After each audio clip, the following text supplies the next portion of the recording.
Hey, how's it going? So I'm out here having my breakfast. Of course, it's misting, and the view is not that far. It's not as great as what it usually is, but I'm still out here. Um, so last week I met a guy, and we've been talking about crazy life stuff, and I met with him for like 2 hours last week. He travels for his job, and he came back through this morning. I met with him about 5:30, and we talked about just different things in life. He's only a few years older than me, and he's seen some crazy stuff in life too. Um, and we talked about like how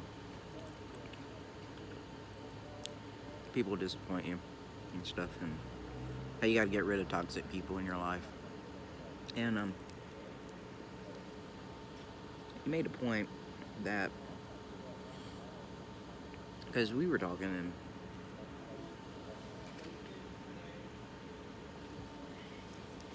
he's like, "Seems like you're comfortable with yourself. You're happy with yourself. The only thing you're unhappy with is like with the way people have done, or how they're responding, or all that good stuff." And he was like, you just got to get to a point where you just don't care. And at one time, I was like that, where I really didn't. It's not that I didn't care, but I would block people out. And so, and then when I had my breakdown, I let some people in.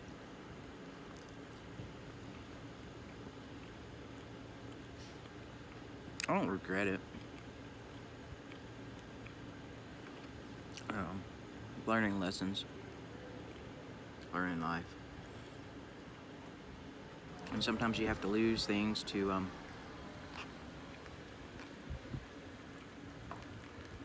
I guess you know what your true feelings were about them.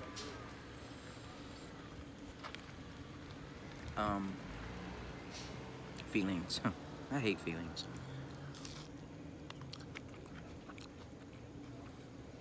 For so long, I was so numb on things, and I couldn't even cry. Like, I honestly could not cry.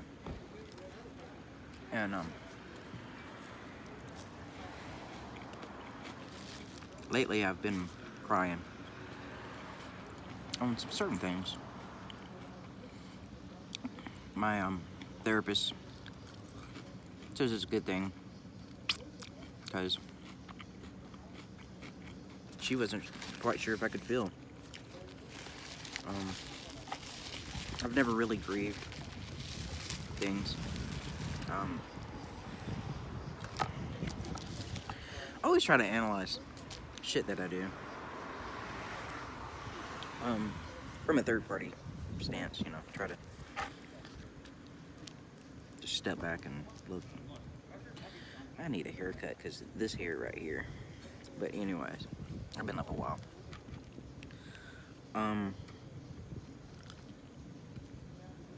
Grits does the body good, right?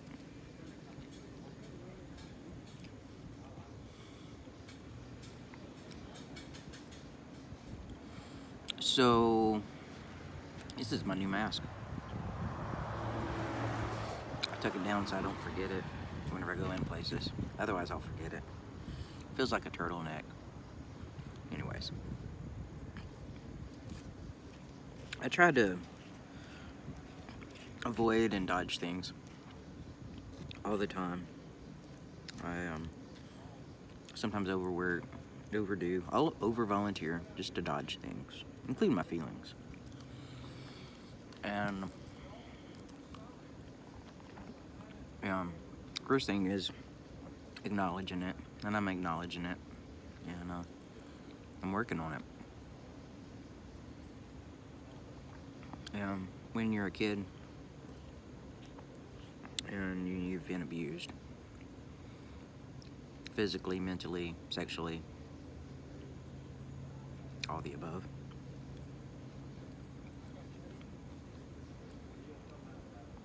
it does something to you. Of course, your brain's not fully developed until you're in your 20s. And I think the only reason that I'm as sane as I am is the first 5 years of my life was pretty stable. Because I lived with my great-grandmother and my grandmother. My great-grandmother had got dementia, and she was 80 years older than what I was. She was 80 years old when I was born. And born in 1900.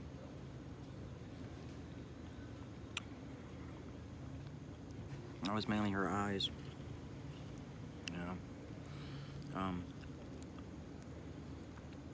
I've always been a helper, and I think it stems back from that. But, and I know as a child, I did what I had to do to survive. And I know it's carried on with me, even though I don't need some of those skills. I'm still in survival mode, even when I shouldn't be.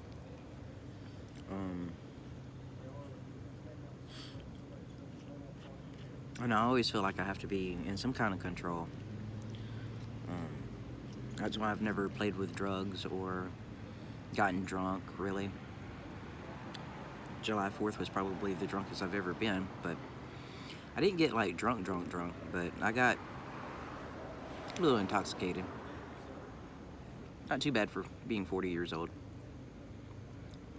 And last night, of course, you know, I had those 2 Jack Daniel lemonades. I figured it fit since I just keep getting lemons, but, you know, I look at the blessings in the lemons, too. Lemons aren't all bad. Lemons do a lot of good.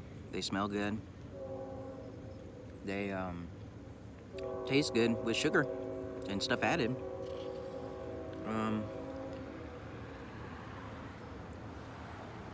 It's just when they're thrown at you all at once and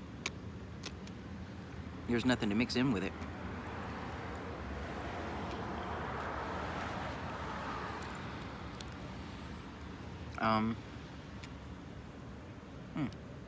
But talking back to my friend Andrew, he is a few years older than me, and he's been through divorce before. And like I said, he travels. And he was just talking about, you know, life gets better, especially when you get rid of toxic people. If they bring drama into your life, you just get rid of them. I'm like, isn't that cruel? He's like, sometimes you have to do it for your own sanity. Yeah.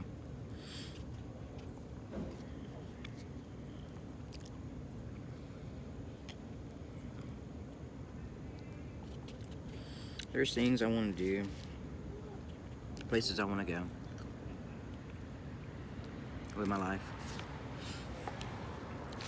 And, I mean, there are certain people I want in my life. You know, that I want to have in my life. Whether they want to be in my life or not, I mean, it does matter. You know, right now they're not in my life. And I miss them, I'm not gonna lie. But I understand why, you know. I do get the gist of that. But sometimes we have to separate ourselves from people just to be able to heal. My therapist calls me Captain Save-A-Ho. She's like, TJ, don't be out there being Captain Save-A-Ho. I just kind of laugh and I'm like, yeah, I know. I gotta save myself first. Overall, I'm doing really well. I know what stuff I can handle. I know what stuff I've got to handle. It's just a lot. All at once. Yeah, if it was a little spaced out to where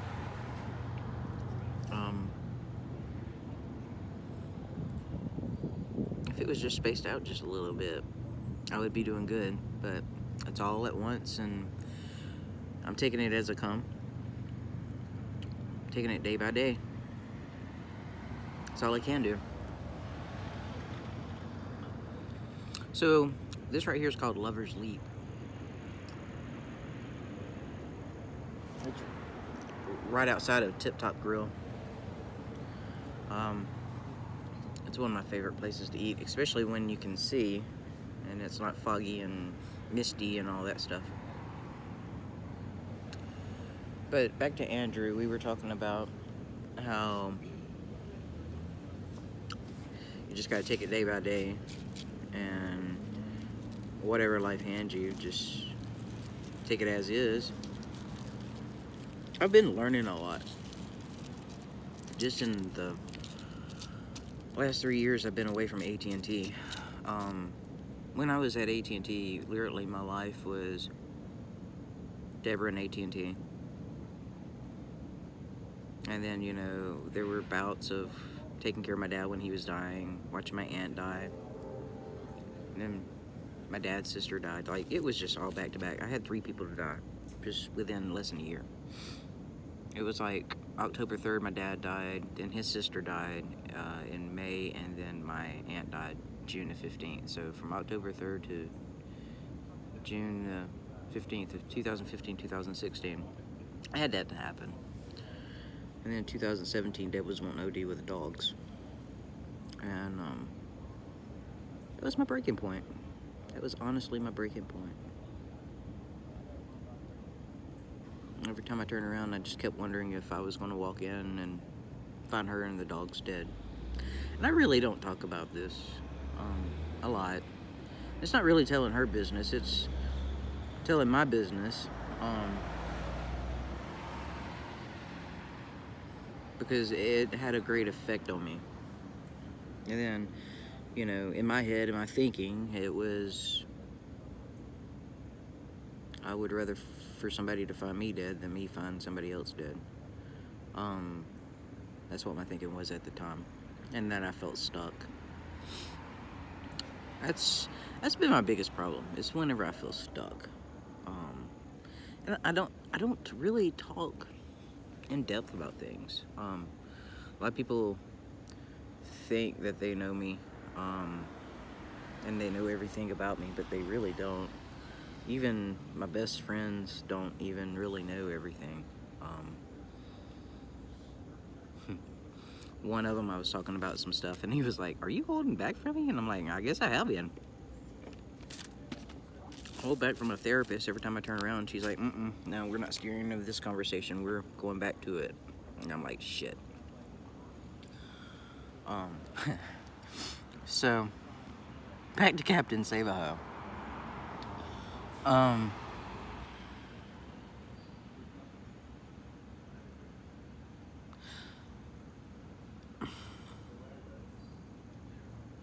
When you experience child abuse as a child, you tend to draw people that have also had abuse issues. I guess because you feel like nobody else can understand, or nobody else can get it. Um, gonna be honest with you, the every female that I've been in a relationship with has had some kind of form of abuse. Um, one of them, who is on my Facebook as a friend, has, and she knows who she is, has experienced so much abuse, not only as a child, but as an adult. You know, and she lost her oldest son in a most horrendous way. And, you know, I always have feelings for the people that I once was in a relationship with, like, and I'll always care about them. And she's one of them. Then the second one, the one I was in with 6.5 years, she was raped by her older brother, and her mom was mentally not good and ended up having some abuse from that. Then Deb, well, her dad is really rough. He's really narcissistic. I mean, even as an adult, I've heard things that he's said, and like, he jumps on people unnecessarily, like if they're even late because they got lost, or he'll tell them that they're not a good host. Like, one of his daughters, she's an awesome host. Like, I never had any problems with her. He told her that she was a horrible hostess. And Deb, with her, it just seems like whatever she would do, she felt like it wasn't never good enough.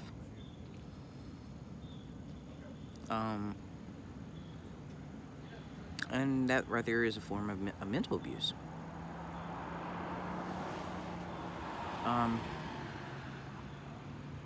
So,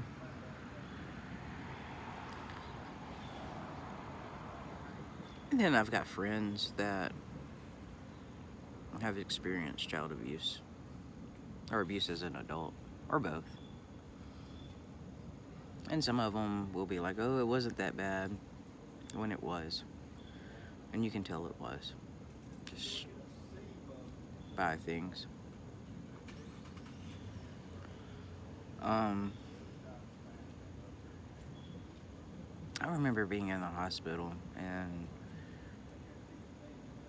I wouldn't talk about my childhood abuse or anything like that. And they kept on and kept on and kept on until I talked. And then, like, it was like they wished I would have never talked, because my childhood was pretty bad. And it set off triggers to other people. But I can say what happened to me and not feel anything. You know, I kind of disassociate with it. So I can say, yeah, I was molested from the age of 5 to 13, and he got 24 years, but only served 20 years. He got out of prison in 2014.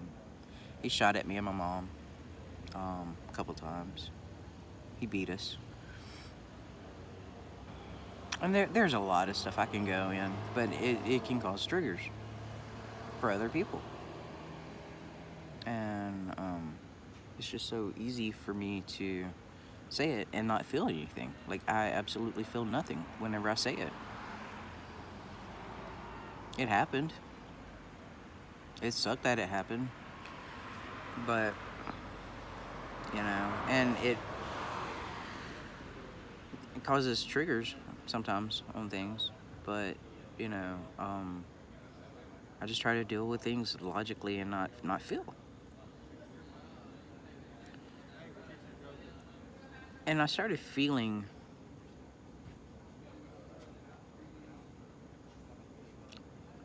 probably 2018. some things that I've never felt before.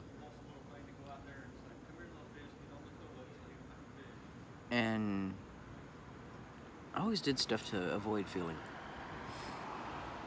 And that's where maybe I help people not to feel.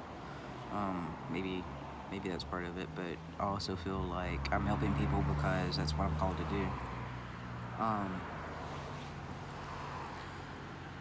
I've always felt like I'm to serve people, but I know I can't serve people if my glass is empty, and I know this, and I'm using this time right now to fill my cup, per se. So yeah,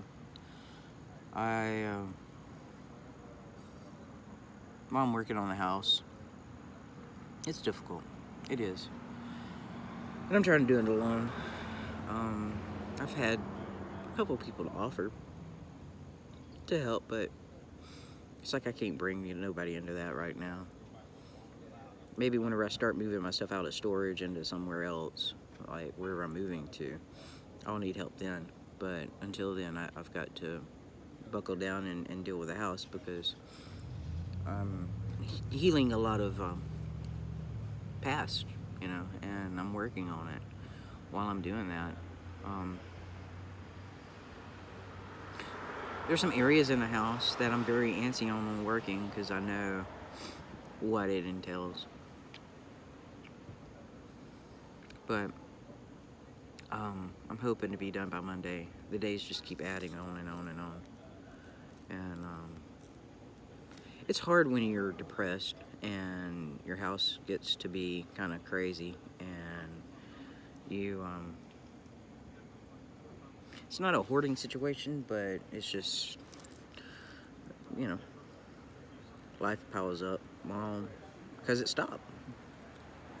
I was in my office yesterday talking to my therapist because Deb was over at the house working in her closet, and I showed her the room, and I picked up a piece of paper, and it was my paycheck stub, and it was dated 6/22/2017.